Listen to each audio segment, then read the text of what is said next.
தமிழகத்தின் நாகரீக தொட்டிலாக கருதப்படும் ஆதிச்சநல்லூர், சங்ககால பாண்டியரின் துறைமுகமான கொற்கை, இரும்பு காலத்தை சேர்ந்த சிவகளை ஆகிய இடங்களில் கிடைக்கப்பெற்ற தொல்பொருட்களை ஒரே இடத்தில் காட்சிப்படுத்தும் வகையில் பொருணை அருங்காட்சியகம் அமைக்கப்படும் என தமிழக அரசு கடந்த 2021ஆம் ஆண்டு அறிவித்தது.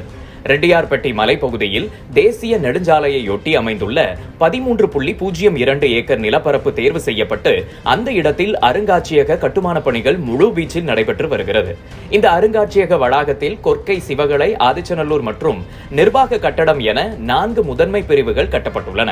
முற்றங்கள், நெடுவரிசைகள், தாழ்வாரங்கள் போன்றவற்றுடன் இப்பகுதி வட்டார கட்டடக்கலை தன்மையை பிரதிபலிக்கும் கட்டமைப்புகள், முகப்புகளில் உள்ளூர் கலை மற்றும் கைவினைத் திறனின் கூறுகள் பயன்படுத்தப்பட்டுள்ளது. மொத்த கட்டட பரப்பு 54,296 சதுர அடி. இதில் சிற்றுண்டி சாலை, கைவினை பொருட்கள், பட்டறை, கழிப்பறைகள், வாகன நிறுத்தும் வசதி, நுழைவு வாயில்கள், சுற்றுச்சுவர்களும் அமைக்கப்படுகிறது. அருங்காட்சியகத்தில் திறந்தவெளி பகுதிகளில் உள்ளூர் தாவர வகைகளை நட்டு இயற்கை தோட்டம் உருவாக்க பணிகள் நடைபெற்று வருகிறது.